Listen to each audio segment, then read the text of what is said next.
భజామి మనసా వచసామగమ్యం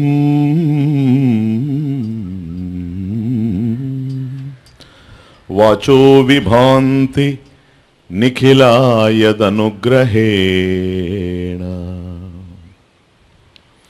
యన్నేతి నేతి వచనైః నిగమా అవోచుః తం దేవదేవం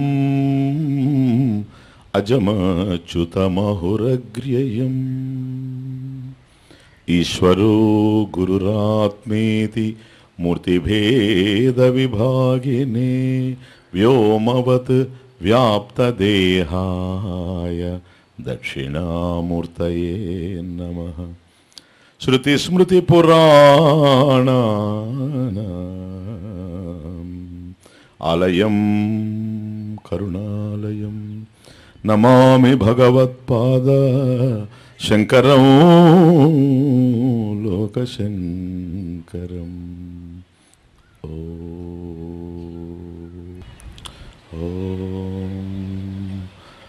భద్రం కర్ణేభిః శృణుయామ దేవాః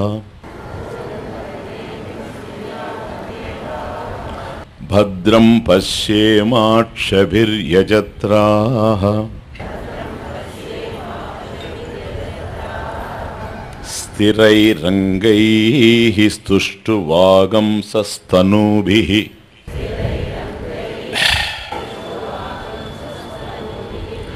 వ్యసేమ దేవహితం యదాయుః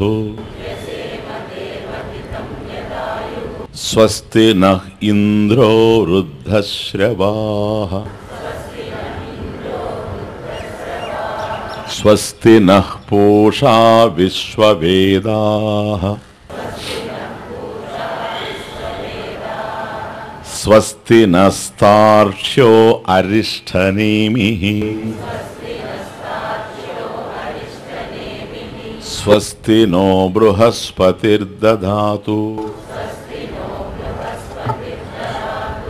ఓం శాంతి శాంతి శాంతి.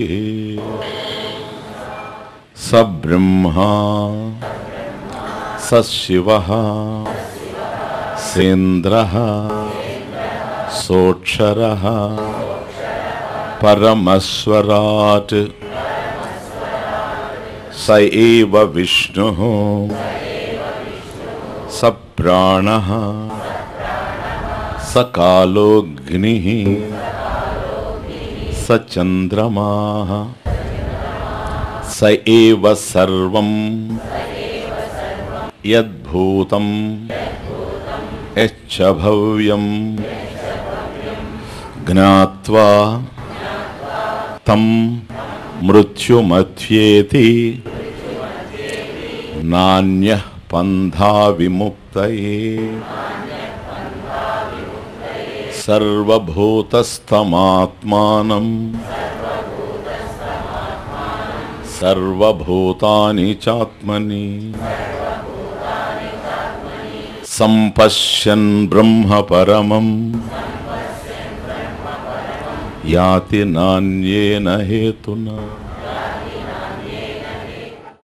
సర్వభూతస్థం ఆత్మానం, ఆత్మానం తనను సర్వభూతస్థం సర్వభూతేషు స్థితం, సర్వభూతస్థః సర్వభూతేషు తిష్టతి ఇది. కనుక తనను అందరిలో ఉండేటట్లు చూసుకోవడం. సర్వభూతస్థం ఆత్మానం సర్వభూతాని సమస్తమైనటువంటి భూతములను అంటే ప్రాణులను ఆత్మని తనలో చూసుకుంటూ ఉండడం. ఇది సంపశ్యన్. పశ్యన్ అంటే చూడడం, సంపశ్యన్ సమ్యక్ పశ్యన్ ఇది చక్కగా దర్శించడం. ఇది సమదర్శనం. ఏంగా దర్శించాలి? బ్రహ్మ పరమం, అది పరమం బ్రహ్మ. కాబట్టి ఏదైతే మనం చూస్తూ ఉన్నామో ఇప్పుడు చూడడానికి పశ్యన్, జ్ఞానం కలిగిన తర్వాత చూడడానికి సంపశ్యన్, ఆ ఉండే భేదం ఏమిటంటే ఇప్పుడు ఏదైతే మనకు కనిపిస్తూ ఉందో అది పరమం బ్రహ్మ, బ్రహ్మ పరమం, పరమం బ్రహ్మ, పరబ్రహ్మంగా సంపశ్యన్. అది అక్కడ. ఆ తర్వాత ఏం జరుగుతుంది? బ్రహ్మ పరమం యాతి. మళ్ళీ అది రెండు రకాలుగా తీసుకోవాలి. పరమం బ్రహ్మ సంపశ్యన్, పరమం బ్రహ్మ యాతి. కాబట్టి బ్రహ్మమును దర్శించిన దానివల్ల ఏమవుతూ ఉన్నాడు? బ్రహ్మవిదుడు గనక బ్రహ్మమే అవుతున్నాడు. బ్రహ్మవిదు బ్రహ్మైవ భవతి. కాబట్టి ఎవడైతే బ్రహ్మమును దర్శిస్తూ ఉన్నాడో తాను బ్రహ్మమే అవుతున్నాడు. కనుక దీన్ని రెండు విధాలుగా తీసుకోవాలి. ఇటు సంపశ్యనికి పరమం బ్రహ్మ, అటు యాతికి గచ్చతి పరమం బ్రహ్మ. కాబట్టి ఈ విధంగా దర్శించడం వల్ల దానిని పొందుతూ ఉన్నాడు. దేనిని? పరమం బ్రహ్మ. పరమం బ్రహ్మను దర్శిస్తూ ఉన్నాడు, పరబ్రహ్మముని, పరబ్రహ్మమును పొందుతూ ఉన్నాడు. అటు ఇటు ఉపయోగపడుతుంది. దీన్ని దేహళీ దీప న్యాయం అంటారు శాస్త్రంలో. దేహళీ దీప న్యాయం అంటే ఒక దీపాన్ని తీసుకెళ్ళి గనక ఇంట్లో పెడితే ఆ ఇంట్లో ప్రకాశం ఉంటుంది. రాత్రిపూట ఒక దీపాన్ని వెలిగించి లోపల పెట్టాం, ఇంట్లో మాత్రం ప్రకాశం ఉంటుంది. అదే దాన్ని తీసుకొచ్చి బయట పెట్టామనుకోండి, బయట ప్రకాశం ఉంటుంది. అలా కాకుండా ఇంట్లో కాకుండా బయట కాకుండా గడప మీద పెట్టామనుకోండి, అప్పుడు ఇంట్లోకి పోతుంది వెలుతురు, బయటికి పోతుంది. దీన్ని దేహళీ దీప న్యాయము అంటారు. కనుక ఇది పరమం బ్రహ్మ అనేది దేహళీ దీప న్యాయం లాగా అర్థం చేసుకోవాలి. అంటే ఇటు జ్ఞానాన్ని విరజిమ్ముతూ ఉంది, అటు జ్ఞానాన్ని విరజిమ్ముతుంది. ఇటు సాధనగా తెలుస్తూ ఉంది, అటు సాధ్యంగా తెలుస్తుంది సిద్ధవస్తు. కనుక పరమం బ్రహ్మ, బ్రహ్మ పరమం సంపశ్యం. ఈ శ్లోకాన్ని, ఈ మంత్రాన్ని నిన్న చూచాం. ఈరోజు ఇంకా కొద్దిగా అర్థం చేసుకోవాల్సిన అవసరం ఉంది కనుక ఈరోజు కూడా చెబుతాను అన్నాను దాన్ని. సంపశ్యన్ ఇది ప్రధానమైన విషయం. సమ్యక్ పశ్యన్. ఈ ప్రపంచంలో చూస్తూ ఉన్నాం చాలా. దేన్ని చూచింది దాన్ని బట్టి అర్థమయ్యేది ఉంటుంది. ఒక్కొక్కసారి మనకు అర్థమైన దాన్ని బట్టి కూడా చూస్తాం. మన మనసులో ఏది ఉంటే అది చూస్తాం. దృష్టి కనుక జ్ఞానంతో ఉంటే సృష్టి బ్రహ్మాకారంగా ఉంటుంది. దృష్టిం జ్ఞానమయీం కృత్వా పశ్యేత్ బ్రహ్మమయం జగత్. అప్పుడు మళ్ళీ అది సంపశ్యన అయిపోతుంది. కనుక మన దృష్టిలో కనుక జ్ఞానం ఉంటే, పరమేశ్వరునికి సంబంధించిన జ్ఞానం ఉంటే, ఏ జగత్ అయితే మనకు కనపడుతూ ఉందో ఇదంతా పరమేశ్వరుని స్వరూపంగా కనపడుతుంది. కనుక ఇప్పుడు ఏ విధంగా ఉంది మన అనుభవం? వేరుగా ఉంది. దేన్ని చూచినా దాన్ని కానీ అర్థం చేసుకుంటూ ఉన్నాం. పృథక్ వేరుగా, పృథక్ వేరుగా, పృథక్ భావం, వేరు అనేటువంటి భావంతో అర్థం చేసుకుంటూ ఉన్నాం. కనుక ఏదైనా ఎట్లా అర్థమవుతుంది మనకు? ఇది ప్రపంచంగా అర్థమవుతుంది. ఎవరినైనా చూచాననుకోండి, దేహంగా అర్థమవుతుంది. అది వాస్తవం కాదు. మళ్ళీ అదే వ్యక్తిని ఒక డాక్టర్గా చూస్తాను, ఒక ఇంజనీర్గా చూస్తాను. మళ్ళీ అట్లాగే కాదు, అతనికి ఉండేటువంటి పేరు ప్రఖ్యాతులు కూడా చూస్తాను. ఇతనికి ఏం పదవి ఉందని చూస్తాను. ఇతను ఎమ్మెల్యే అంటాను, ఇతను మినిస్టర్ అంటాను. కనుక చూచినప్పుడు దేహాన్ని చూస్తూ ఉన్నాం, దేహంతో పాటుగా అతని పదవిని చూస్తూ ఉన్నాం. ఒక్కొక్కప్పుడు ఆ దేహం యొక్క రంగును మాత్రమే చూస్తూ ఉన్నాం. ఒక్కొక్కప్పుడు ఆ దేహం యొక్క పొడుగు మాత్రమే చూస్తూ ఉన్నాం. ఒక్కొక్కప్పుడు సంబంధాలను గుర్తిస్తూ ఉన్నాం. ఎవరో వస్తున్నారు కనుక మా చెల్లెలు వస్తూ ఉంది అనుకుంటాం. అక్కడ సిస్టర్గా చూచాం. ఇదిగో బ్రదర్ వస్తున్నాడు అనుకుంటాం, అక్కడ బ్రదర్గా చూచాం. ఇదిగో ఫాదర్ వస్తున్నాడు అనుకుంటాం, అక్కడ ఫాదర్గా చూచాం. అదిగో గొర్రె వస్తుంది అనుకుంటాం, అక్కడ గొర్రెగా చూచాం. కనుక ఏది వస్తూ ఉండినా పృథక్ భావం, పృథక్ వేరు, ఇది వేరు, ఇది వేరు, ఇది వేరు అనేది ఉంది. దాని యొక్క గుణాన్ని చూస్తూ ఉన్నాం. ఒక్కొక్కప్పుడు క్రియలు చూస్తూ ఉన్నాం, విశేషణాలు చూస్తూ ఉన్నాం.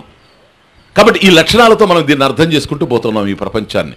ఇప్పుడు మారుతూ ఉంది, ఇది మారుతూ ఉంది. ఏంటో తెలుసా? సర్వభూతస్థం ఆత్మానం.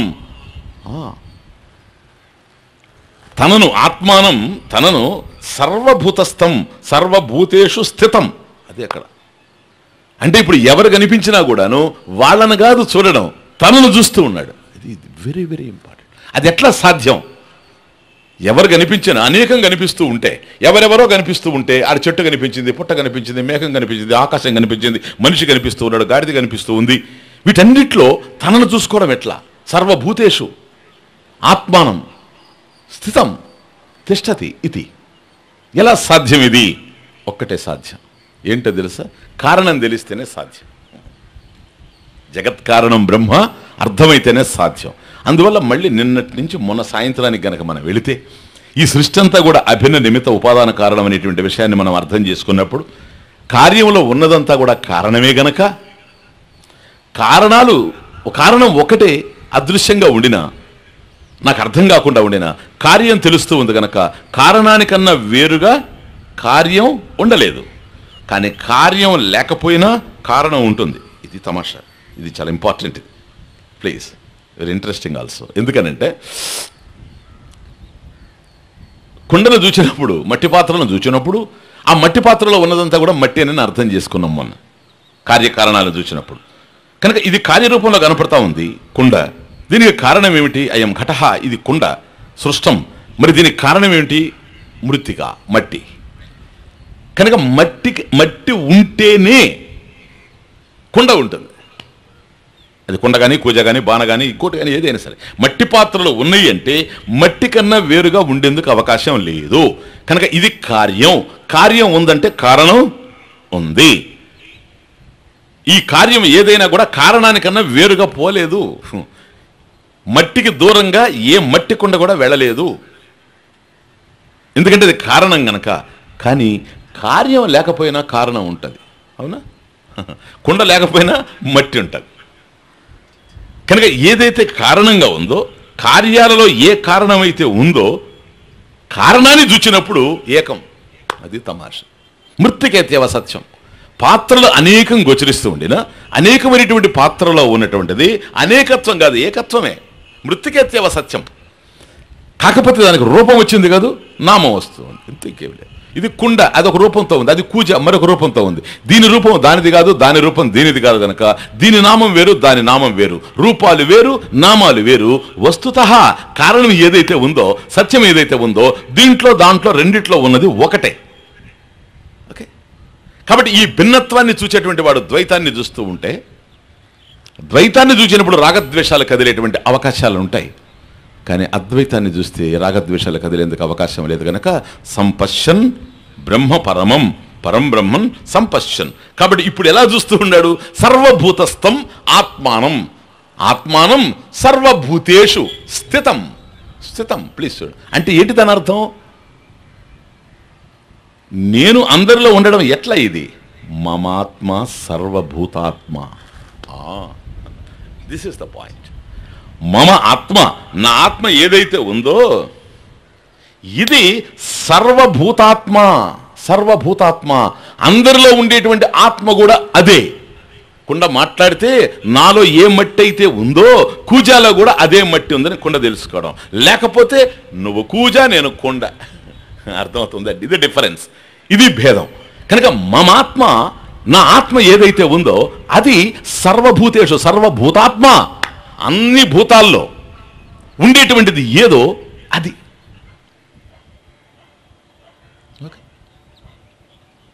అది ఏకమే, అనేకం కాదు. అనేకంగా ఇప్పుడు చూస్తున్నాం. అందువల్ల అతను వేరు, ఇతను వేరు, ఆవిడ వేరు, ఈవిడ వేరు, అది వేరు, ఇది వేరు. కానీ సంపశ్యన్, సమ్యక్ పశ్యన్. ఇప్పుడు చూసేటువంటి సమ్యక్ దర్శనం, ఇది సమదర్శనం. సమదర్శనం అంటే ఏంటి? కారణ దర్శనం. కారణం ఏదైతే ఉందో, కార్యాలు భిన్నంగా గోచరిస్తూ ఉండినా కారణం ఏదైతే ఉందో దానిని సంపశ్యన్, దాన్ని చక్కగా సమ్యక్ పశ్యన్, చక్కగా దర్శిస్తూ ఉన్నాం. మమాత్మ సర్వభూతాత్మ. మరి ఆత్మ అన్నప్పుడు అది రెండా ఒకటే? ఏకం ఏవ అద్వితీయం. అది ఒకటే కానీ రెండయ్యేందుకు అవకాశం లేదు. గనక ఏకో దేవ, శ్వేతాశ్వతరోపనిషత్, ఏకో దేవ సర్వభూతేషు గూఢ సర్వవ్యాపీ సర్వభూతాంతరాత్మ. చూచారా? కనుక ఏకో దేవ, చైతన్యం ఏదైతే ఉందో అది ఒక్కటే. నిన్ననే చూచాం. ఏకో దేవ సర్వభూతేషు గూఢ. ప్రతి వ్యక్తిలో, ప్రతి ప్రాణిలో దాని యొక్క చలనానికి ఆధారమైనటువంటిది చైతన్యం. లేకపోతే శవం అయిపోతుంది. కనుక ఏది ఉండడం వల్ల ఈ దేహాలు కదులుతూ ఉన్నాయో అది చైతన్యం. కనుక అదే దేవస్వభావం, దేవధాతు. ఎందుకనంటే ప్రకాశం, ప్రకాశం. ఓకే. కనుక అందరిలో ఉండి ప్రకాశించేది ఏదో, ఏది ఉండడం వల్ల ఈ దేహ ఇంద్రియ మనోబుద్ధులు కదులుతూ ఉన్నాయో, ఏది లేకపోతే ఇది కదిలేందుకు అవకాశం లేదో, స్వయం రాజతే, మరొక దాని మీద ఆధారపడకుండా ఏదైతే ప్రకాశిస్తూ ఉందో ఇది చైతన్యం. కనుక సర్వభూతేషు గూఢ. ఎవరెవరైతే కదులుతూ ఉన్నారో అందరిలో ఉన్నది అదే చైతన్యం, అదే కారణం. కనుక మమాత్మ సర్వభూతాత్మ. ఇది vision. This is the vision. కాబట్టి నా ఆత్మ ఏమిటో నాకు అర్థమైన తర్వాత మమ ఆత్మ సర్వభూతాత్మ, అందరిలో ఉండేది అది. ఏకో దేవ సర్వభూతేషు గూఢ. అందరిలో ఏది నిహితం గుహాయాం, మొన్ననే చూసాం. నిహితం గుహాయాం విభ్రాజతే విభ్రాజతే నిహితం గుహాయాం విభ్రాజతే. అశ్వలాయనుడు వేసినప్పుడే వేశాడు ఆ ప్రశ్న. అధీహి భగవన్ బ్రహ్మ విద్యాం వరిష్టాం సదా సద్భిః సత్పురుషైః సేవ్యమానాం నిగూఢాం నిగూఢాం యయాచరాత సర్వ పాపం వ్యపోహ్య పరాత్పరం పురుషం ఉపైతి విద్వాన్ నిగూఢం సర్వభూతేషు గూఢః మమాత్మ సర్వభూతాత్మ. ఫినిష్. కాబట్టి ఈ జ్ఞానం కలిగిన తర్వాత సంపశ్యన్ ఇంక వేరుగా చూచేందుకు అవకాశం లేదు. కాబట్టి సర్వభూతేషు సమస్తమైనటువంటి భూతాలలో ఒకటి కామన్గా తెలుస్తూ ఉంది కనుక ఏ చైతన్యం ఉండడం వల్ల నేను మాట్లాడుతూ ఉన్నానో నేను కదులుతూ ఉన్నానో అదే చైతన్యం అందరిలో కూడా ఉంది అనేది క్లియర్గా తెలిసిపోతుంది. చైతన్యం ఒకటే అయినప్పుడు నాకు వాళ్ళకి తేడా లేదు. మమాత్మ సర్వభూతాత్మ. It's the point. ఇది సంపశ్యన్. బ్రహ్మ పరమం పరం బ్రహ్మ సంపశ్యన్ యాతి. పరమం బ్రహ్మ యాతి. ఇలా చూచేటువంటి వాడు దేనిని పొందుతూ ఉన్నాడు? పరబ్రహ్మ స్వరూపాన్ని పొందుతూ ఉన్నాడు. ఎందుకని? జ్ఞానంలో ఉంది గనక. నాణ్యేన హేతునా అన్యేన హేతున నా, ఇంకొక హేతువే లేదు దీనికి. నాణ్య పంద, ఇంకొక పంధ లేదు. విముక్తయే. నాణ్య పంధ విముక్తయే. విముక్తయే బంధం నుండి విడిపడడానికి మరొకటి కనిపించడం లేదు. కాబట్టి సర్వభూతేషు ఆత్మానం. ప్లీజ్, సర్వభూతస్థం ఆత్మానం. కాబట్టి ఆత్మానం సర్వభూతస్థం, అంతేకెలేదు. ఆత్మానం సర్వభూతేషు స్థితం. క్లియర్? సర్వభూతాని చ ఆత్మని. మళ్ళీ నెక్స్ట్, సర్వభూతాని చ ఆత్మని. ఆత్మని తనలో సర్వభూతాన్ని సమస్తమైనటువంటి భూతములను చూడడం. ఇది చూడండి తమాషా. ఇప్పుడు అందరిలో తనను చూడడం, తనలో మళ్ళీ అందరినీ చూడడం. ఇదేంటి స్వామీజీ? ఇది మళ్ళీ మళ్ళీ వాళ్ళందరినీ తీసుకొని ఎక్కడ పెట్టుకుంటాం? ఒక్కొక్కరిని ఎంత అకామిడేట్ చేయగలం? మనకు ఉండేది ఎంత లోపల. కాబట్టి సర్వభూతాన్ని అన్నప్పుడు ఏంటి? సర్వభూతాన్ని బ్రహ్మాదీని స్తంభ పర్యంతాన్ని, బ్రహ్మ ఆదీని, బ్రహ్మ ఆదీని, బ్రహ్మాదీని స్తంభ పర్యంతాన్ని ఈక్షతే పశ్యతి ఇది. బ్రహ్మ మొదలు గడ్డిపోచ వరకు బ్రహ్మాదీని స్తంభ పర్యంతాన్ని. ఎందుకని? నీకు అనేకం కనిపించవచ్చు. అనేకం ఒకటేనండి బాబు, అర్థమవుతుంది. ఇప్పుడు ఎన్నైతే ఏమంది? బ్రహ్మాదీని, బ్రహ్మ మొదలు ఎక్కడ సృష్టి స్టార్ట్ అయిందో అక్కడ. ఎందుకని? ఆ బ్రహ్మకు ఆధారమైంది ఏంటి? సత్యం జ్ఞానం అనంతం బ్రహ్మ. అందువల్ల కాదు బ్రహ్మయోనిం, నిన్ననే చూచాం. బ్రహ్మయోనిం, ఆ బ్రహ్మకు కూడా ఉద్గమ స్థానం, ఆద్యస్థానం. కాబట్టి జగత్కారణం బ్రహ్మ, బ్రహ్మ కారణం సత్యం జ్ఞానం అనంతం బ్రహ్మ. అదే ఇందులో అంతా ఉంది. ఇంకా రెండోది ఉండేందుకు అవకాశం లేదు, అభిన్న నిమిత్త ఉపాదాన కారణం గనక. కాబట్టి అదే ఉండినప్పుడు దానినే దర్శించడం. కనుక అందరిలో నన్ను దర్శిస్తున్నానండి, నాలో అందరూ కనిపిస్తున్నారు. అంటే నాలో అందరూ కనిపిస్తున్నారంటే నేను వేరుగా ఉండి అందరూ తెలుస్తున్నారని కాదు. నాకన్నా వేరుగా రెండవది లేదు. నాలో ఉన్న చైతన్యమే వాళ్ళలో ఉన్న చైతన్యమే. అర్జున, మత్తః పరతరం నాన్యత్ కించిదస్తి ధనంజయ మయి సర్వమిదం ప్రోతం సూత్రే మణిగణా ఇవ. అద్భుతమైనటువంటి విషయం భగవద్గీతలో. దీనికి అదే, ఇంకేం లేదు. మత్తః పరతరం, మత్తః నాకంటే కూడాను, పరతరం శ్రేష్టమైనటువంటిది, అన్యత్ వేరైనటువంటిది కూడాను. కించిదస్తి ధనంజయ అన్న అంటే నాకైనా శ్రేష్టమైంది, నాకన్నా వేరుగా ఉండేది ఈ ప్రపంచంలో ఏమీ లేదు. కించిత్, కొంచెం కూడా లేదు. పో. మత్తః పరతరం న అన్యత్ కించిదస్తి. ధనంజయ, ఇక్కడ సంబోధన కూడా అద్భుతం. ధనంజయ, అర్జున అనకుండా ధనంజయ. నెక్స్ట్, నాకన్నా అన్యంగా లేదు కనుక మరి ఇదంతా ఏంటండి? మేమంతా ఏంటి? వేరుగా ఉన్నట్టు ఏమి లేదు. మీలో అందరిలో ఉన్న సూత్రాత్మ నేనే. అది మమాత్మ సర్వభూతాత్మ తదాత్మ సూత్రాత్మ. ఎలాగూ? సూత్రే మణిగణ ఇవ. మయి సర్వమిదం ప్రోతం సూత్రే మణిగణ ఇవ. సూత్రే దారం, ప్లీజ్. సూత్రం అంటే దారం. సూత్రంలో మణిగణ ఇవ, మణులన్నీ గుచ్చబడినట్లుగా. ఇప్పుడు దారం ఉంది, మణులన్నీ దారంలో. కాబట్టి ఇది మణిహారం అండి. ఆ మణిహారం లోపలేముంది? దారం ఉంది. దారం ఉంది అంటే ఒక్కొక్క పూస వేరుగా తెలుస్తూ ఉంది, ఒక్కొక్క మణి వేరుగా తెలుస్తూ ఉంది. ఈ పూసకు ఒక దారం, ఈ పూసకు ఒక దారం, ఈ పూసకు ఒక దారం ఉందే. అందువల్ల సూత్రాత్మ. అది తమాషా. సూత్రాత్మ. అన్ని పూసల్లో ఉండేటువంటి దారం ఒకటే, కానీ ఒక్కసారి అది మణిహారం అయిన తర్వాత మణిహారం కనపడుతుందే కానీ సూత్రం కనిపించదు. వచ్చిన బాధ అది. సూత్రం అదృశ్యం. కనుక పరిశీలించి ఒక పూసని మరొక పూసని దూరం చేశామనుకోండి, ఇలా దూరం చేసి చూస్తే కనపడుతుంది దారం ఉంది అని. ఓకే, లేదనుకోండి ఇలా చూస్తే మాలగానే తెలుస్తుంది. ఇది తమాషా. సూత్రే మణిగణ ఇవ. మణిగణ. కాబట్టి ఆ మణులన్నీ కూడా ఒకే సూత్రంలో ఏ విధంగా అయితే గుచ్చబడి ఉన్నాయో, అర్జున మీరందరూ మణులు. పోనీ ఇక్కడైనా మనకు ఒకటి దొరికింది, ఒక టైటిల్.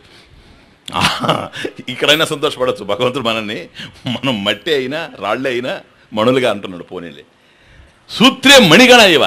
ఎలాగూ మయి నాయందు ఇదం సర్వం ప్రోతం.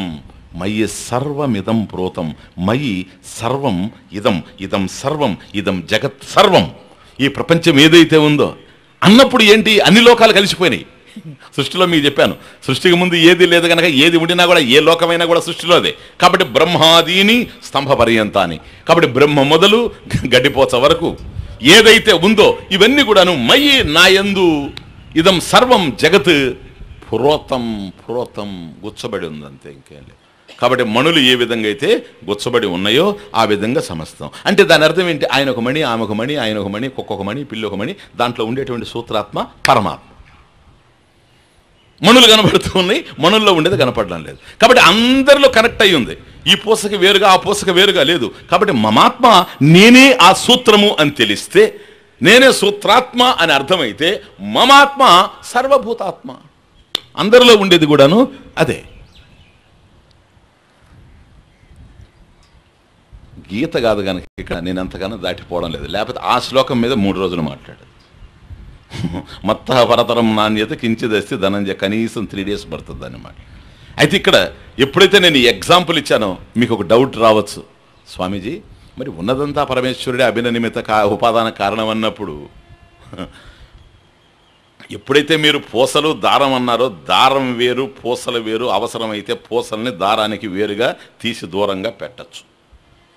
అట్లా పరమేశ్వరుడికి వేరుగా ఏదైనా తీసి పెట్టే అవకాశం ఏమన్నా ఉందా అనే పూర్వపక్షం అబ్జెక్షన్ రైజ్ అయ్యే అవకాశాలు కూడా లేకపోలేదు.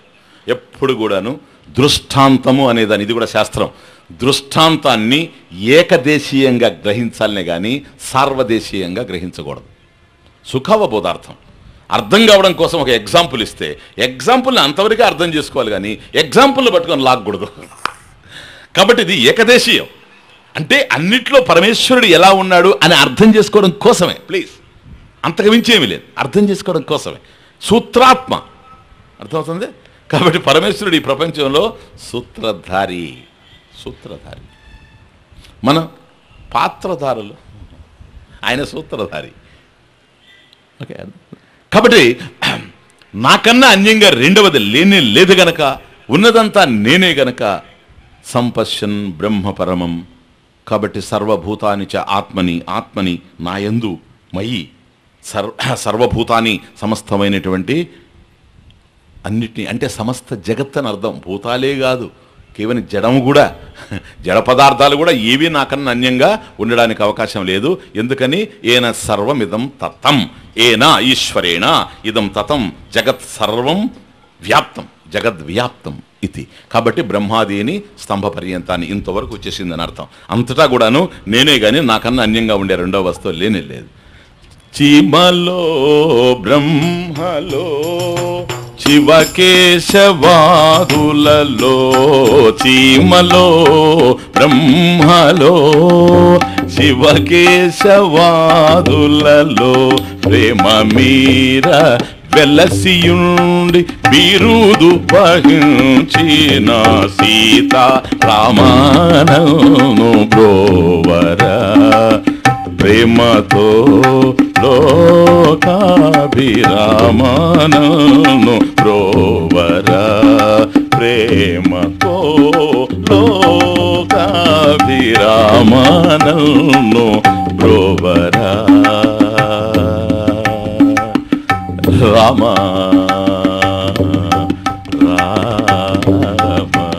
సర్వేష రమంతే ఇది రామ.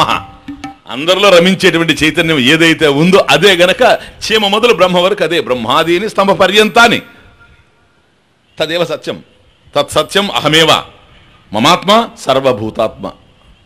అర్థమవుతుంది కాబట్టి సర్వభూతస్థం ఆత్మాని సర్వభూతాని చ ఆత్మని సంపశ్యన్ బ్రహ్మ పరమం. కాబట్టి ఆ పరమేశ్వర స్వరూపాన్ని పొందడం బ్రహ్మ పరమం యాతి, దానికి విముక్తయే అన్యః పంథ నాన్యః పంథ విముక్తయే. ఓకే, నెక్స్ట్ నిర్గుణం అర్థం చేసుకున్నాం. సగుణములో విగ్రహారాధనలాగా రూపాన్ని ఎట్లా ఉపాసించాలి? ఉమా సహాయం పరమేశ్వరం ప్రభుం త్రిలోచనం నీలకంఠం ప్రశాంతం ధ్యాత్వా మునిర్గచ్చతి బ్రహ్మయోనిం భూతయోనిం సమస్త సాక్ష్యం తమసహ పరస్తాద్. ఇప్పుడు ప్రణవోపాసన. ఆత్మానం అరణ్యం కృత్వా ప్రణవంచోత్తరారిణిం జ్ఞాన నిర్మథనాభ్యాసాత్ పాశం దహతి పండితః. మళ్ళీ ఇంకో ధ్యానం స్టార్ట్ అయ్యి.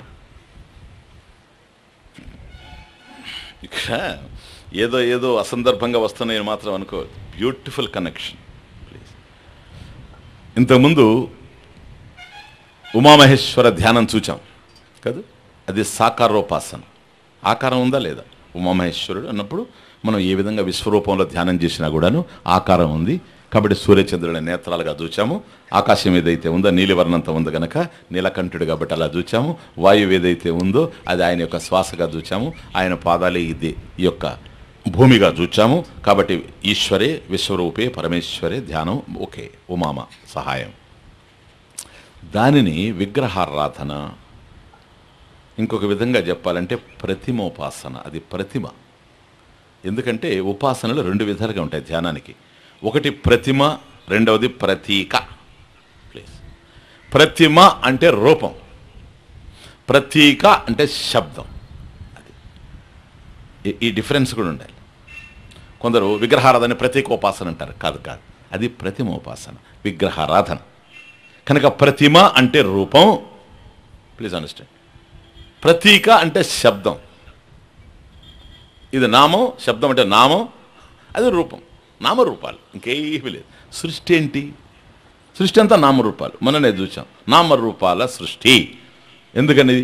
ఉండినదే ఊడిపడితే సృష్టి ఎలా అవుతుంది?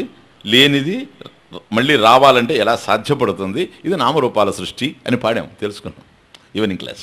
ఓకే, కనుక ఏదైతే జగత్ సర్వం మమాత్మ సర్వభూతాన్ని సర్వభూతాన్ని చాత్మని సంపశ్యన్ బ్రహ్మ పరమం. కాబట్టి పరబ్రహ్మస్వరూపమే ఇదంతా అనుకున్నప్పుడు ఈ జ్ఞానం కలిగింది కనుక దీన్ని మనం వీ మస్ట్ మేక్ ఇట్ పక్కా. కేవలం శ్రవణం కాకుండా ఈ అనుభూతి మనకు కలగాలి కనుక అనుభూతి కోసం ధ్యానం స్టార్ట్ చేస్తున్నాం. దీనివల్ల చిత్తశుద్ధి, చిత్తనైశ్వర్యం అన్నీ వస్తాయి. గురువు చెబుతాడు, అర్థమైపోతుంది. ఓకే, అందువల్ల ఉమా సహాయం పరమేశ్వరం ప్రభుం అని ఒక విగ్రహారాధన, సాకారోపాసన, ప్రతిమోపాసన చూచాం. కాబట్టి ఒక ఫోటో పెట్టుకొని మనం ధ్యానం చేయొచ్చు, విగ్రహాన్ని పెట్టుకొని ధ్యానం చేయొచ్చు, చెట్టు మీద చేయొచ్చు, పుట్ట మీద, ఏదో రూపం. ఎందుకో తెలుసా? ఈ ప్రపంచమంతా నామరూపాలే, రెండవది లేనే లేదు. మన మనసులో ఉన్నవన్నీ నామరూపాలే. ఇదొక తమాషా. అందువల్ల ఓంకారం వండర్ఫుల్, అమేజింగ్. ఊహక అందదు. ఎందుకో తెలుసా? ఏ రూపాన్నైనా మీరు మనసులోకి తెచ్చుకోండి, దానికి పేరు ఉంటుంది. ఏ పేరుని నేను బలికినా దాని రూపం ఉంటుంది. ఇప్పుడు నేను ఆటో అన్నాను అనుకోండి, మీరు ఆటో రిక్షాని ఊహించకుండా ఉండండి చూద్దాం. ఇంపాసిబుల్. ఒక మామిడి పండు అన్నాం అనుకోండి, ఊహించకుండా చూద్దాం ఎట్లా ఉంటుంది. మామిడి పండు రూపాన్ని ఊహించకుండా నా శబ్దాన్ని మీరు గ్రహించండి, ఇంపాసిబుల్. ఎందుకో తెలుసా? నామానికి రూపానికి అన్యోన్యాశ్రయత్వం. రూపం ఉన్న చోట నామం ఉంటుంది, నామం ఉంటే రూపం ఉంటుంది. కాబట్టి నామరూపాలతోనే ఈ ప్రపంచం ఉంది. ఈ ప్రపంచమే మన అనుభవానికి అందింది ఇంతవరకు. కాబట్టి మన మనసులో ఏదో లేదు, నామరూపాలు తప్ప.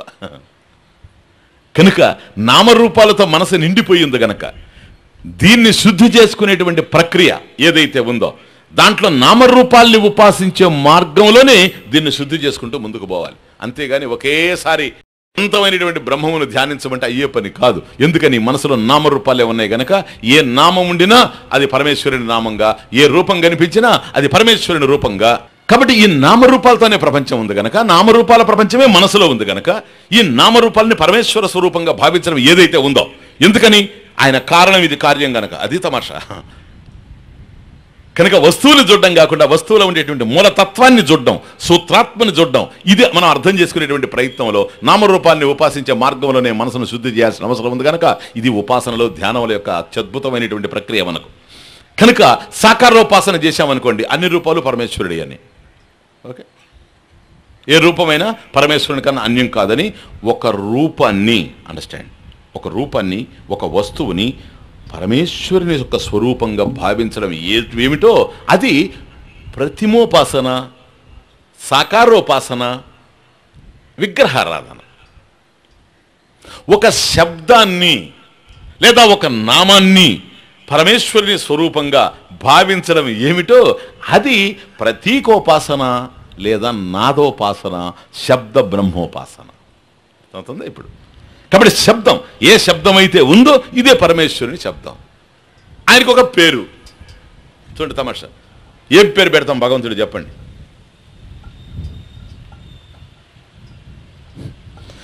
ఈ ప్రపంచంలో ఉన్న రూపాలన్నీ పరమేశ్వరుడు రూపాలే అన్నప్పుడు నామాలన్నీ ఎవరి? పరమేశ్వరుడే కదా. ఇప్పుడు కుండ అన్నాం, ఆ కుండను వదలబాకండి, అది చివరి వరకు వస్తుంది మనకు. నాకెందుకు కుండ అంటే భలే ఇష్టం, మీకు ఇంతకుముందు కూడా చెప్పే. మీరు ఊరికే నాకు ఏదైనా ఊత పదం అనుకుంటారేమో, నేను I like it, I love it. No, ఎందుకంటే కూడా చివరికి వచ్చేది కూడా అది ఒక్కటే, ఎవరు రారు. అది నా ఇష్టానికి కారణం. ఉన్నప్పుడేమో మంచినీళ్ళు తాగడానికి అదే జలం, అన్నం, కాబట్టి తిండికి ఉపయోగపడుతుంది. పాత్ర, కొండంటే పాత్ర ఇంకేం లేదు. ఇంకా రాబోయే రోజుల్లో స్టీల్ పాత్రలు ఎత్తుకొని పోతారు, ఎందుకంటే కొండలు దొరికేటట్టు లేదు.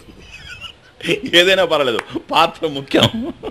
పాత్రధారులు కనుక పాత్రలు వస్తాయి కూడా. అదే, ఎందుకంటే ఆ రోజుల్లో అది ఉండింది, కొండ ఒకటి ఉండింది, కంప్యూటర్ లేదు, ఏమీ లేదు.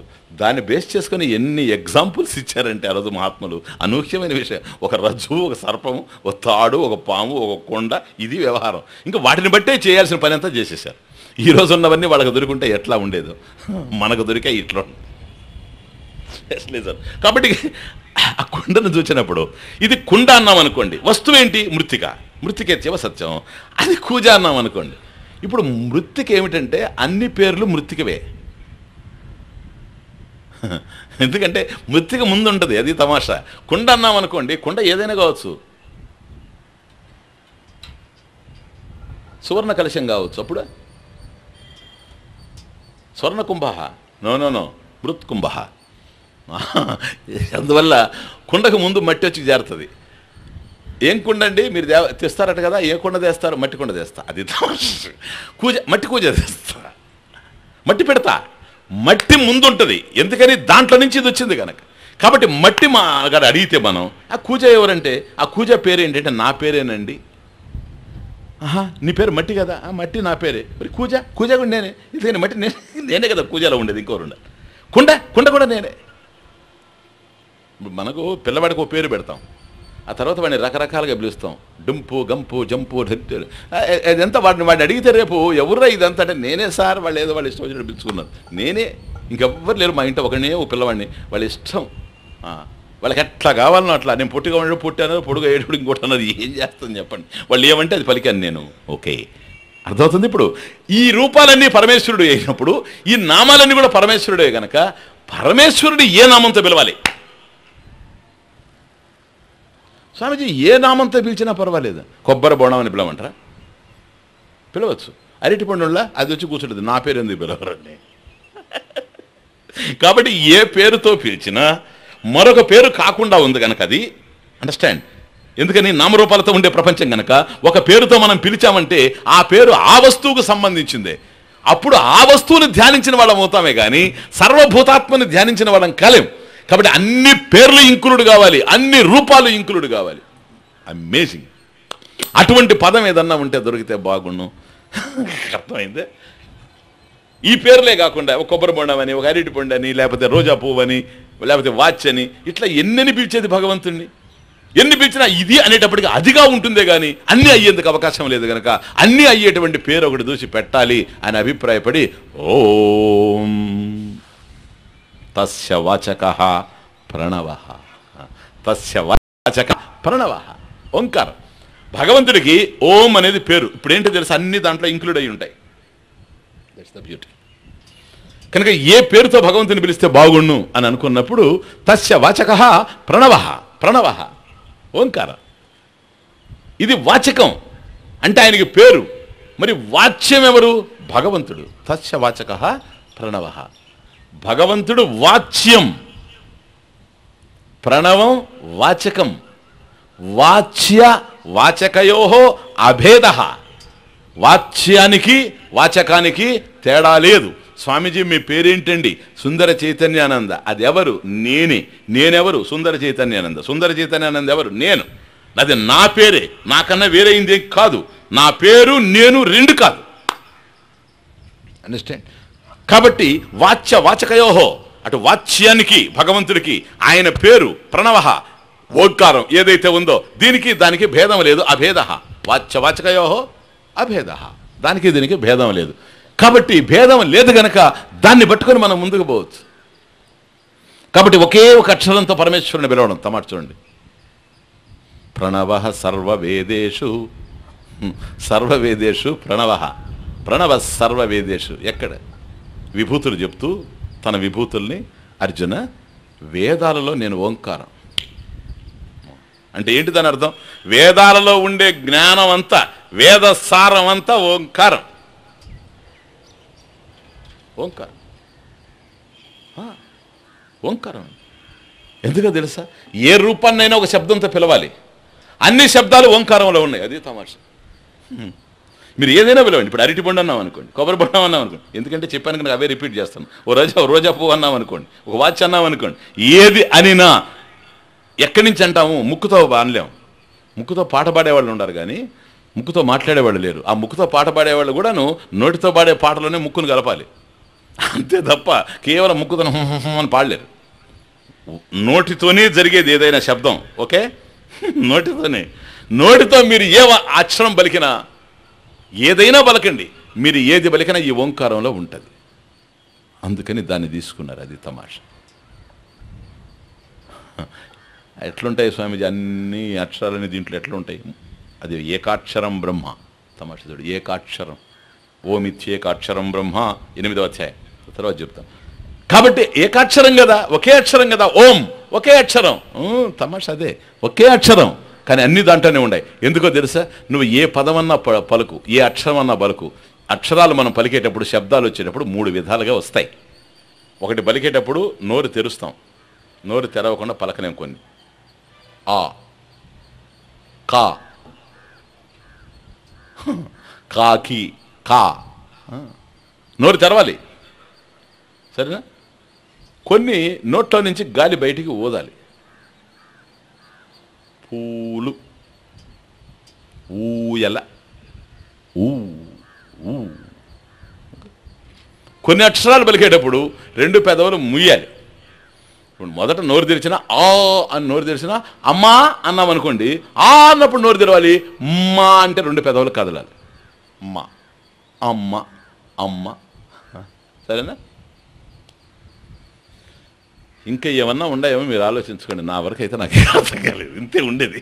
కొన్ని నోరు తెరిచి పలికేటువంటి అక్షరాలు, కొన్ని నోట్ల నుంచి గాలి బయటకు పోదేటువంటి అక్షరాలు, కొన్ని 2 పెదవులు కదిలే అక్షరాలు, కలిపేటువంటి అక్షరాలు కలిసిపోతాయి ఆ అక్షరం పలికినప్పుడు. కనుక నోరు తెరిచి పలికేటువంటి దానికి ఆ నోట్ల నుంచి గాలి ఊదడం, ఊ, 2 పెదవులు కదలడం, మా, ఆ, ఊ, మా, ఓం. ఓం. ఓం అవధాతు. ఓం అనేది అవధాతు, రూట్ పదానికి డెరైవేషన్. అవధాతు అని ఎప్పుడైతే అన్నాడో అవతి. అవతి అంటే రక్షతి ఇది. ఓం అంటే అదే అర్థం. అవధాతు గనక అవు అంటే రక్షతి, అవతి. అవతి అంటే రక్షతి. కాబట్టి ఏదైతే మనల్ని రక్షిస్తుందో అది ఓంకారం. మనల్ని రక్షించేది ఎవరు? పరమేశ్వరుడు కాదు. ఆయన నామమే గనక ఇది కూడా రక్షిస్తుంది. అసలు ధాతు కూడా అదే, అవధాతు. అవ అంటే అవతి, అవతి అంటే రక్షతి. కాబట్టి మనల్ని రక్షించేటువంటిది. తస్యవాచక ప్రణవ. కాబట్టి భగవంతుడు భగవన్నామం రెండు వేరయ్యేందుకు అవకాశమే లేదు కనుక సర్వవేదేషు ఓంకార ప్రణవ సర్వవేదేషు. ఓకే. కాబట్టి ఈ ఓంకారం ఓం ఓం ఓం ఓం అని ఏదైతే ఉందో తజ్జప తదర్థభావనాత్.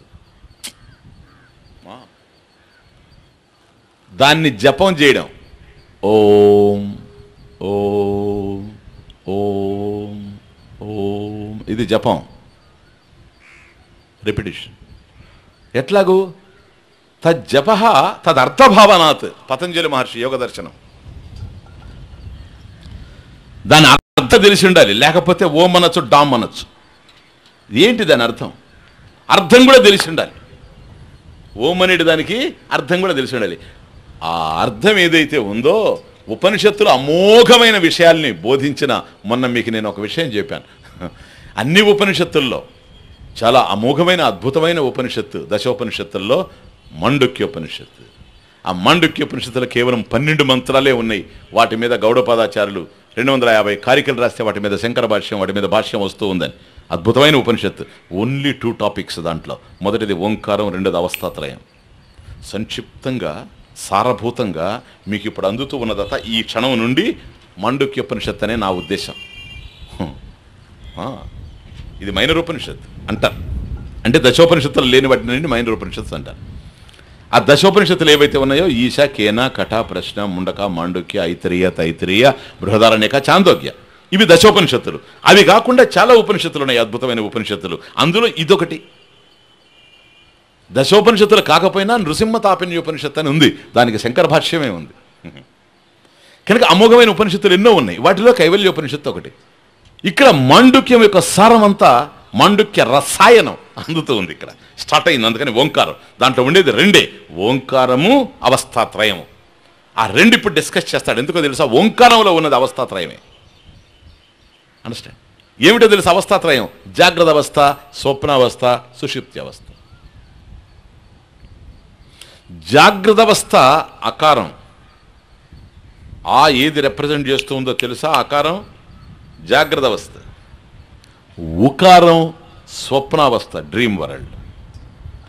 తర్వాత గాఢ నిద్ర ఏదైతే ఉందో సౌండ్ స్లీప్, అది సుషుప్తి అవస్థ, అది మకారం. కనుక అకార, ఉకార, మకారాలు జాగ్రత్త, స్వప్న, సుషుప్తి. అందువల్ల జాగ్రత్త అవస్థలో ఉండేవాడు విశ్వాన్ని తెలుసుకుంటాడు గనక వాడి పేరు వైశ్వానరుడు. లోపల స్వప్నాన్ని చూచేవాడు ఏ వెలుతురు లేకుండా తన తేజస్సుతోనే చూస్తాడు గనక తైజస్సుడు. ఎవరు? ఈ వ్యక్తే, ఈ జీవుడే. అదే విలీనమైపోయిన తర్వాత సమస్తం మనసంతా విలీనమైపోయిన తర్వాత గాఢ నిద్రలో ఏది తెలియకుండా ఎవడైతే ఉన్నాడో వాడు ప్రాజ్ఞుడు. ఎందుకని ఏమీ తెలియపోయిన ప్రజ్ఞ, తెలియలేదనే ప్రజ్ఞ అక్కడ ఉంది కనుక ప్రాజ్ఞుడు. విశ్వ తైజస ప్రాజ్ఞులు జాగ్రత్త, స్వప్న, సుషుప్తి అవస్థల్లో ఉంటూ ఉన్నారు. కాబట్టి జాగ్రత్త మనం లేచామనుకోండి పుట్టుకైతే, మనం నిద్రపోయామనుకోండి లయం. లయం అంటూ స్టార్ట్ అయితే ఓంకారంలో అది ఎక్కడ పోతా ఉంది? మా లయం. చూడండి, ఓ లయం, ఓ లయం, ఓ లయం. కాబట్టి ఈ జాగ్రత్త స్వప్నాలు వెళ్ళి సుషుప్తిలో గాఢ నిద్రలో లయించిపోతున్నాయి, మళ్ళీ అక్కడి నుంచి పుట్టుకొస్తూ ఉన్నాయి. ఓకే, అక్కడి నుంచి వచ్చిన అక్కడ లయించిపోయింది, అక్కడ తానుగానే ఉంది. అదే చైతన్యం మళ్ళీ మనం మేలుకున్న తర్వాత స్వపితి ప్రబుద్ధ, నిద్రపోయి మళ్ళీ మేలుకున్న తర్వాత ఈ ప్రపంచమంతా కూడాను ఇదే జ్ఞానం వ్యాపించి ఉంది. అందువల్ల అక్షరం, అశ్నతే ఇతి అక్షరం ఇక్కడ. ఎందుకో తెలుసా? అశ్నతి అంటే వ్యాపించి ఉండడం అని అర్థం. కాబట్టి ఓమిత్యేకాక్షరం బ్రహ్మ అంటే జ్ఞాన మార్గంలో పోయేటువంటి వాడు, సత్యాన్ని దర్శించినటువంటి వాడు, చివరి దశలో ప్రాణ ప్రయాణ సమయే భగవద్గీత అక్షర పరబ్రహ్మం. ఓమిత్యేకాక్షరం బ్రహ్మ, ఓం ఇతి ఏకాక్షరం బ్రహ్మ. తమషదుండి ఏకాక్షరం బ్రహ్మ, దాన్ని స్మరిస్తూ మోక్షాన్ని పొందుతూ ఉన్నాడు అన్నాడు కృష్ణ పరమాత్మ. కాబట్టి చివరికి వచ్చేటప్పుడు దాన్ని స్మరించడం అంటే ఏమిటి? ఉన్నదంతా ఓంకారమే గనక ఓంకారమే తను అనేటువంటి భావన. మమాత్మ సర్వభూతాత్మ అహం బ్రహ్మాస్మి. అది అక్కడ ఓంకారం అనుభవానికి అందింది అంటే ఓంకారంలో అంతా ఉంది గనక. కాబట్టి ఓం ఇది ఏకాక్షరం బ్రహ్మ. ఏకాక్షరం అంటే ఒకే అక్షరం ఓంకారం అని ఒక అర్థం. ఏకా అక్షరం, అది ఏకం, అద్వితీయం, అక్షరం నశించినటువంటిది. ఏకాక్షరం బ్రహ్మ, ఏకాక్షరం బ్రహ్మ. కాబట్టి ఈ ఓంకారం ఏదైతే ఉందో దీని యొక్క అర్ధభావనాత్ తజ్జప, తదర్థభావనాత్ దాన్ని జపిస్తూ ఉన్నాం ఓంకారంగా. ఓం ఓం ఓం అంటూ ఉన్నాం. దాని అర్ధభావన చూస్తాం రేపటి నుంచి. ఏమిటా అర్ధభావన? ఇక మనం ఈ కైవల్యోపనిషత్తు మన కంకులుడు అయ్యేంత వరకు ఇదే రన్ అవుతూ ఉంటుంది ఓంకారం. దాని అర్ధభావన ఏమిటి? అసలు ఈ ఓంకారం అంటే ఏంటి? జాగ్రత్తలో, స్వప్నంలో, సుషుప్తిలో ఏ విధంగా ఇది పరివ్యాప్తం అయ్యింది, ఇదంతా కూడా మనకు దానివల్ల తెలుస్తుంది. ఇది అర్ధభావనాత్. కనుక ఓంకారం ఏదైతే ఉందో, ఓం మిత్యేకాక్షరం బ్రహ్మ, ఏకాక్షరం బ్రహ్మ ఏదైతే ఉందో దాంట్లో మనం లయిస్తూ ఉంది. రూపం ద్వారా వెళ్ళి లయించవచ్చు, ప్లీజ్. శబ్దము ద్వారా వెళ్ళి లయించవచ్చు. అది రూపోపాసన, సాకారోపాసన. ఇది శబ్దోపాసన, నాద బ్రహ్మోపాసన. ఎందుకని తెలుసా? ఏ శబ్దమైనా అక్కడి నుంచే కదులుతూ ఉంది. అది అందువల్ల అక్షరాణం అకారోస్మి. ఇది తమాషా. అక్షరాణం అకారోస్మి. అర్జున అక్షరాల్లో నేను ఆకారం అన్నాడు. ఎందుకో తెలుసా? స్టార్టింగ్ పాయింట్ అల్ఫాబెట్లో మొదటిది ఆ. నువ్వు ఏ భాష కన్నా పో, ఇంగ్లీషు పో, ఏ అనేది sound it produces is different. The name of the letter is A, but the sound it produces is A. A. మళ్ళీ ఎంత ఫొనెటికల్ దార్థం అవుతుంది. అందువల్ల ఆ అక్షరం ఆ అని ఏదైతే పలుకుతూ ఉందో, అక్షరాణం అకారః అస్మి. కాబట్టి అక్షరాల్లో అకారం నేను. కాబట్టి ఏకాక్షరం బ్రహ్మ. కాబట్టి అశ్నతే మొదట నేనే. అశ్నతే ఇది అక్షరం మొదటేమో నేనే. ఆ తరువాత ఎన్ని అక్షరాలు మీరు బరికిన క్ష వరకు ఉండేటువంటి 52 అక్షరాల్లో ఏ అక్షరంలో కూడాను ఆ లేకుండా పలకలేరు. అదొక తమాషా. అన్నిట్లో కలిసి ఉంటుంది, ఒక సౌండ్ అట్లుంటుంది. ఇప్పుడు కా అన్నాం అనుకోండి, కా ఆగాకపోలే, ఇక్ ఆ కా. కాబట్టి ఆ ఆ ఆ పలుకుతూ ఉంది. ఏదైనా పలకండి మీరు, ఆ ఉంటుంది. కనుక ఆ మొదట్లో ఉండి తర్వాత వచ్చేటువంటి 52 అక్షరాల్లో కూడాను ఈ ఆ ఏ విధంగా అయితే వ్యాపించి ఉందో అట్లాగే పరబ్రహ్మ స్వరూపం మొదట్లో ఉండి ఏకం సత్ విప్రా బహుదా వదంతి సదేవ సౌమ్య ఇదమగ్ర ఆసీత్ ఏకమేవ అద్వితీయం బ్రహ్మ. ఆ అక్షరం ఏదైతే ఉందో అది సమస్తంలో వ్యాపించింది. మళ్ళీ ఎందుకని? ఆ ఉన్నదంతా అదే గనక, కారణం గనక, కార్యంలో ఉన్నదంతా కూడా కారణం అదే గనక. ఏన సర్వమిదం తతం ఈశ్వర బుద్ధి ఆచ్ఛాదనీయం. ఏమి మీకు ఎక్కడ కాన్ఫ్లిక్టే లేదు, వెరీ క్లియర్. అందువల్ల అక్షరాణం అకారోస్మి, ఆ ఆకారం నేనే. అట్లాగే ఓంకారంలో ఆకారం నేనే అయ్యున్నా. ఆ ఆరంభం లయం, లయం. కాబట్టి ఏ రూపాన్ని నువ్వు పట్టుకున్నా, అందుకని ఇది విగ్రహం అనొచ్చు వాళ్ళు. అది విగ్రహమా? విగ్రహం అయితే అంత మూర్ఖులమా మేము దాన్ని పూజించడానికి? నీకు మాత్రం విగ్రహమే. ఎందుకని? ఆ మాత్రం అనుగ్రహం నీ మీద లేదు కనుక. పో, నీకెందుకు విగ్రహం తెలుసా? భగవద్ అనుగ్రహం నీ మీద లేదు కనుక అనుగ్రహాన్ని పొందడానికి ప్రయత్నించు సార్. మతద్వేషాలతో ఆగ్రహం వద్దు సార్, అనుగ్రహాన్ని పొందండి సార్. అనుగ్రహాన్ని పొందితే ఆ రూపం పరమేశ్వరుడి స్వరూపంగా నీకు ఎట్లా అర్థమవుతుందో నీకు తెలుస్తుంది. కాబట్టి దాన్ని చూచినప్పుడు ఆ రూపాన్ని కాదు నేను చూస్తూ ఉండేది. ఆ రూపం ఎవరిదో కాదు, కృష్ణుడిది. ఆ రూపం చూస్తే ఎవరి జ్ఞాపకం వస్తారు మీకు? నేను జ్ఞాపకం వస్తాను. అది ఎవరిదో కాదు, అది కృష్ణుడిది. కృష్ణ రామ అంటే ఎవరిదా నామం? మన పక్కనుండే రామారావా? ఆయన ఎందుకు పిలుస్తాం? ఆయన భార్య పిలవదు ఆయన్ని, మనం ఎందుకు పిలుస్తాం? కనుక రామ అంటే రాముడే, కృష్ణ అంటే కృష్ణుడే. ఆ నామం ఎవరిదో కాదు, భగవంతుడిది. ఎంతో కాలంగా వస్తుంది సదాచారం. అర్థమవుతుంది, సంప్రదాయం ఇదంతా. కనుక ఆ నామం నాకు ఎవరిని జ్ఞాపకం చేస్తుంది? భగవంతుడి జ్ఞాపకం చేస్తుంది. నిమిత్త కారణమైనటువంటి భగవంతుడిని, జ్ఞాన స్వరూపమైనటువంటి వాడిని జ్ఞాపకం చేస్తుంది. కాబట్టి ఏ రూపమైనా వెళ్ళి అక్కడ పడిపోతుంది, ఏ నామమైనా వెళ్ళి అక్కడ పడిపోతుంది. ఉన్నది నామరూపాలే.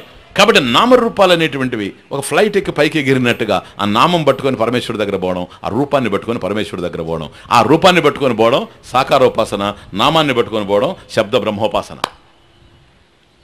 ఓ ఓ అందువల్ల దేవాలయాల గంట కొట్టేది టొంగ్,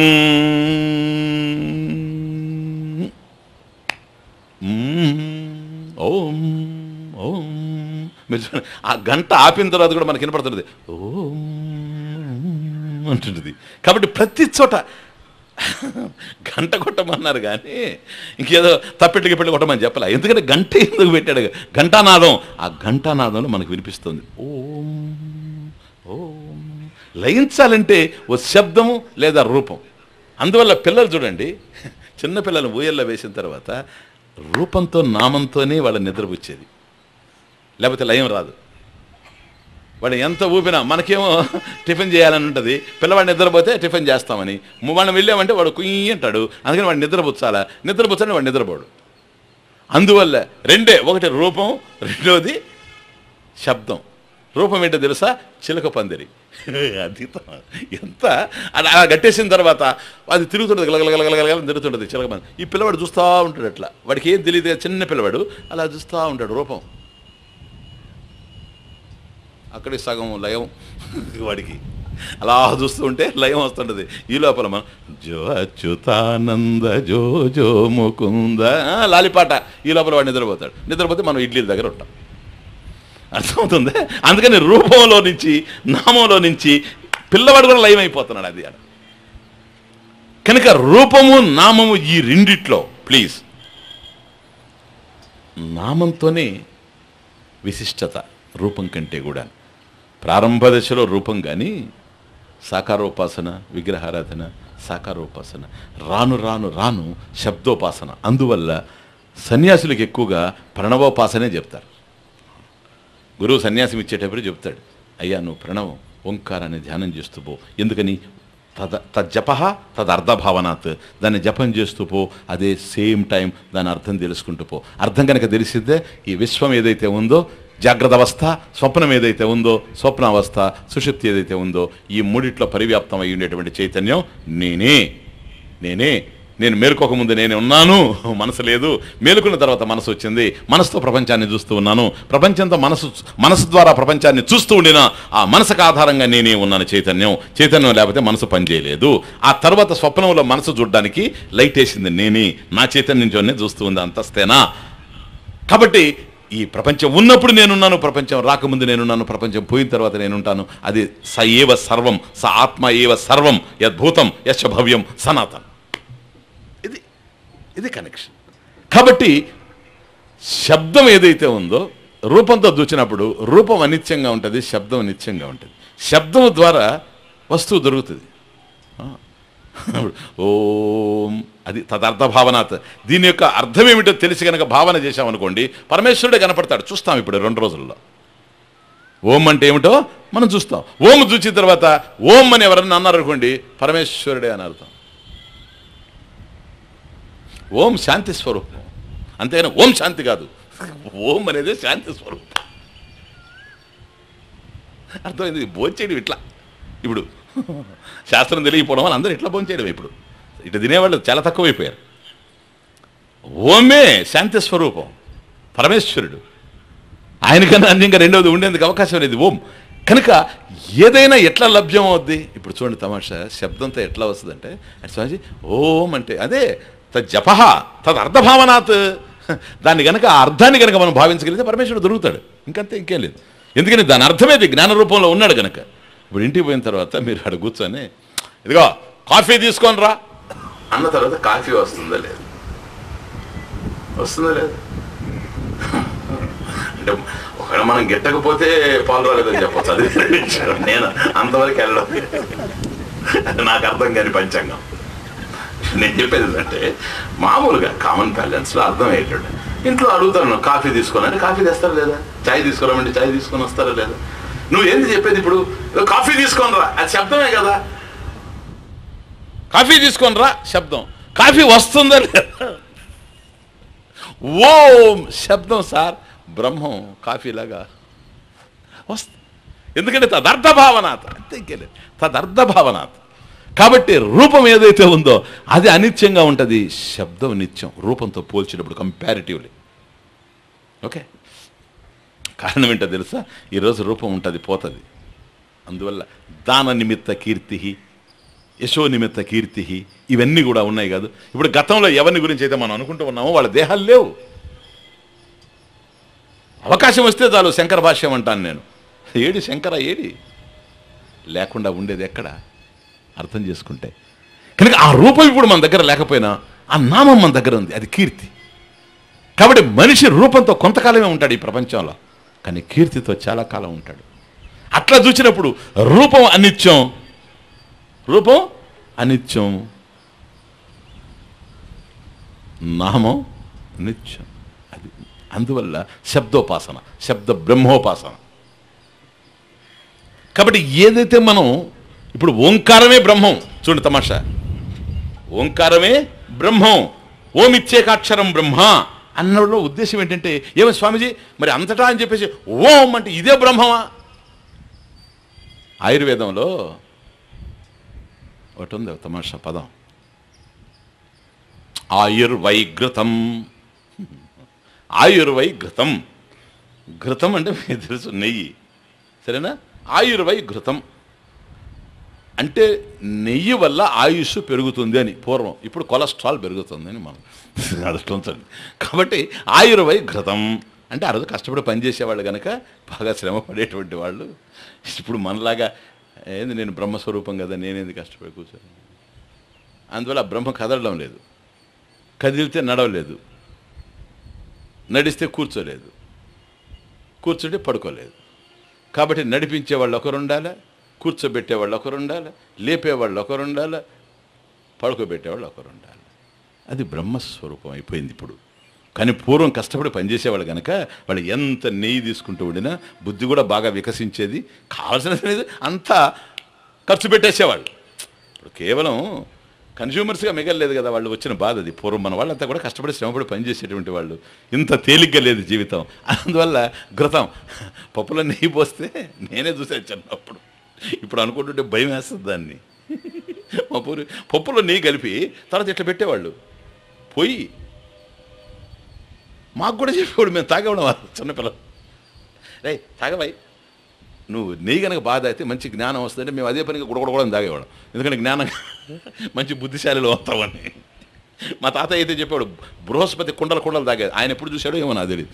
నాతో చెప్పేవాడు, నీకేంద్ర బృహస్పతి బుద్ధిశాలి అని మీకు చెప్పలేదా మాస్టరు అని చెప్పాడు అని. అయితే బృహస్పతి అంటే ఏమనుకున్నావు, కుండలు తాగుతాడు, నువ్వు కొంత తాగు. ఎందుకనంటే ఆయుర్వైఘృతం తమస్సు తోటి ఆ ఘృతం వల్ల, అండర్స్టాండ్, ఘృతం వల్ల అంటే నెయ్యి వల్ల ఆయుష్ పెరుగుతుంది అని ఆయుర్వేదంలో ఉంది. ఆ మాట చెప్పకుండా ఆయుర్వైఘృతం, ఆ పదానికి అర్థం ఏంటో తెలుసా? నెయ్యే ఆయుష్. పో, ఆయుర్వైఘృతం, ఘృతం ఏదైతే ఉందో నెయ్యి అదే ఆయుష్. అంటే ఎంత నెయ్యి తాగితే అంత ఆయుష్ అని అర్థం. అది ఇంకేలేదు. ఆరోధం ఆయుర్వేదం అంతవరకే చెప్పాను నేను, అదే బ్రహ్మవిద్య కాదు, ఆయుర్వేదం. ఓకే, అట్లాగే ఇక్కడ కూడాను ఆయుర్వైఘృతం అన్నప్పుడు అయ్యా నెయ్యే ఆయుష్ అంటే నెయ్యి తాగితే ఆయుష్ పెరుగుతుంది అనేది, that is the meaning, implication అది. అట్లాగే ఇక్కడ కూడాను తస్య వాచక ప్రణవ, భగవంతుడికి ఓంకారం పేరు అని అంటే ఎప్పుడు నామకరణం జరిగింది, ఎవరెవరు చేశారు, ఇది కాదు దాని అర్థం. ఓంకారం తజ్జప తదర్థభావనాత్, దాన్ని జపించడం ఏదైతే ఉందో అర్థంతో భావంతో మనం జపించడం వల్ల ఏమవుతుంది అని ఆలోచిస్తే పరమేశ్వరుణ్ణి మనం పొందుతాము, ఇంకొకటి ఏమీ లేదు. ఎందుకని ఆ ఓంకారం యొక్క భావం ఏదైతే ఉందో, అర్ధభావం ఏదైతే ఉందో అది కేవలం పరమేశ్వరుడే. ఓం ఇత్యేకాక్షరం బ్రహ్మ. సో ఓం ఇది ఏకాక్షరం బ్రహ్మ, ప్రణవ సర్వవేదేషు. కాబట్టి అన్ని వేదాల్లో ఏ సత్యం అయితే చెప్పబడి ఉందో అదంతా కూడాను ఈ ప్రణవంలోనే ఉంది గనక అకార ఉకార మకారాలు. అకారం అంటే మనకు జాగ్రత్త అవస్థ, ఉకారం అంటే స్వప్నావస్థ, మకారము అంటే సుషుప్తి అవస్థ. ఈ 3 అవస్థల్లో ఏ చైతన్యం అయితే ఉందో ఆ చైతన్యము అకార ఉకార మకారాలుగా ఓంకారంగా తెలుస్తోంది. ఆ ఓం అనేటువంటిది ఏదైతే ఉందో అదే మమాత్మ. ఆ ఓంకారమే మమాత్మ. సర్వం ఓంకార ఏవ. మాండుక్యోపనిషత్తు సర్వం ఓంకార ఏవ. కాబట్టి దీనికి 4 పాదాలు. చతుర్థం మన్యంతే స ఆత్మ స విజ్ఞేయ. ఇట్లా చతుర్థం మన్యంతే. దీన్ని 4 పాదాలతో చెప్తూ ఉన్నారు. ఏమిటది? ఇప్పుడు చూడండి, ఆకారం ఉకారం మకారం. దెన్ 4వ పాదం ఏంటి? నో, అకారం ఉకారం మకారం. మళ్ళీ స్టార్ట్ కావాలి కదా. చూడండి, ఓ ఓ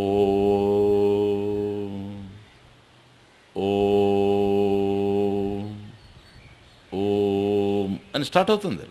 కాబట్టి ఓం అన్న తర్వాత మళ్ళీ రెండవ ఓం నేను అనే మధ్యలో గ్యాప్ గ్యాప్ నిశ్శబ్దం నిశ్శబ్దం. అది 4వ పాదం. అదే తురీయం అనేది. కాబట్టి చతుర్థం సోయమాత్మ చతుష్పాత్. సోయమాత్మ సహ అయమాత్మ చతుష్పాత్. 4 పాదాలతో ఉంది. జాగ్రత్త అవస్థ, స్వప్నావస్థ, సుషుప్తి అవస్థ. ఇది మాత్ర. మాత్రలు ఇవి 3 మాత్రలు. ఏమిటి? ఆ ఊ మా. అమాత్ర ప్రణవం. ఇది మాత్రా ప్రణవం, అక్షరాలతో ఉంది. ఆ ఊ మా ఓం. ఆ తరువాత అక్షరం లేదు, సౌండ్ లేదు, సైలెన్స్, నిశ్శబ్దం ఏదైతే ఉందో అది అమాత్ర, అక్షరం లేకుండా ఉండే ఓంకారం. ఎందుకని? ఓంకారం సర్వమైనప్పుడు ఆ నిశ్శబ్దంలో లేకుండా ఉంటే అది సర్వమయ్యేందుకు అవకాశం లేదు కనుక నిశ్శబ్దం కూడా ఎవరు? నిశ్శబ్దం బ్రహ్మ ఉచ్యతే. ఫినిష్. నిశ్శబ్దం బ్రహ్మ ఉచ్యతే. కనుక ఏ బ్రహ్మమైతే నువ్వు తెలుసుకోవాలనుకుంటున్నావో మమాత్మ సర్వభూతాత్మ తత్ నిశ్శబ్దమేవ. సైలెన్స్, ప్యూర్ సైలెన్స్, నిశ్శబ్దం. ఆ నిశ్శబ్దం నుంచి సౌండ్ స్టార్ట్ అవుతా ఉంది. అకారం ఓ సైలెన్స్, ఓ సైలెన్స్. సూత్రే మణిగణ ఇవ. ఒక మణి దారం, మణి దారం, మణి దారం, మణి దారం. ఓంకారం నిశ్శబ్దం, ఓంకారం నిశ్శబ్దం, శబ్దం నిశ్శబ్దం, శబ్దం నిశ్శబ్దం, శబ్దం నిశ్శబ్దం, శబ్దానికి ఆధారంగా నిశ్శబ్దం. అంగన అంగన అంతరే మాధవ. గోపిక కృష్ణ, గోపిక కృష్ణ, గోపిక కృష్ణ, గోపిక కృష్ణ. రాసలీల రసో వైసహ. రసస్వరూపం, ఆనంద స్వరూపం. ఏంటి ఆనంద స్వరూపం? సత్యం, జ్ఞానం, అనంతం. అనంతమే ఆనందం. అదే కృష్ణ స్వరూపం. ఒకప్పుడు ఉండి ఒకప్పుడు లేని ఆనందం కాదు. కృష్ణ ఎల్లప్పుడూ నా ఆనందం. కృషిర్భూవాచక సత్తావాచక.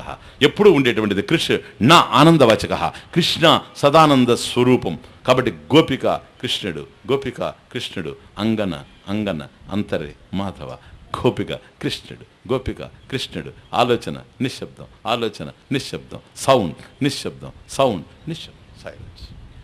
దట్ ఈస్ బ్రహ్మం. అదే బ్రహ్మం. ఓకే. అందువల్ల ప్రతి మాటలో మనం ఎక్కడి నుంచి పోతున్నాం అట్లా మునకేసి లేస్తున్నాం, అంతే, ఇంకేమీ లేదు. ఒక మాట మాట్లాడితే అటు చైతన్యంలో మునకేసి పైకి లేస్తున్నాం. ఒక రూపాన్ని చూస్తే ఓ చైతన్యంలో మునకేసి పైకి లేస్తున్నాం. ఇది మనకు అర్థమైతే జ్ఞాత్వా తం మృత్యుమత్యేతి. ఇంకా మరణం అనే ప్రశ్నే లేదు. ఇంకేం మరణం? ఆధారమైనటువంటి ఆత్మ నేనే అయ్యున్నాను. ఆ ఆత్మ నేను. ఆత్మై వేదం జగత్ సర్వం. కాబట్టి ఆత్మ ఏవా ఇదం జగత్ సర్వం. ఈ సమస్తమైన ప్రపంచం ఆత్మే అని తెలిసినప్పుడు ఆత్మ కానిదేంటి? అన్ని ఆత్మే. మరి ఈ భూతాలందరూ ఎవరు? మమాత్మ సర్వభూతాత్మ. ఇదంతా ప్రణవోపాసన, ఓంకారోపాసన, శబ్ద బ్రహ్మోపాసన. బ్రహ్మం నిశ్శబ్దమైన శబ్ద బ్రహ్మం, రూప బ్రహ్మం. సరేనా? రూప బ్రహ్మం సాకారోపాసన, శబ్ద బ్రహ్మం నాదోపాసన. ఓం స్వస్తి ప్రజాభ్యః పరిపాలయంతాం న్యాయేన మార్గేణ మహీశాః గోబ్రాహ్మణేభ్యః శుభమస్తు నిత్యం లోకాः సమస్తాः సుఖినో భవంతు. కాళే వర్షతు పర్జన్యః పృథివీ సస్యశాలినీ. దేశోऽयं క్షోభరహితः బ్రాహ్మణాः సంతు నిర్భయాः. ఓం పూర్ణమదః పూర్ణమిదం పూర్ణాత్ పూర్ణముదచ్యతే పూర్ణస్య పూర్ణమాదాయ పూర్ణమేవావశిష్యతే. ఓం శాంతి శాంతి.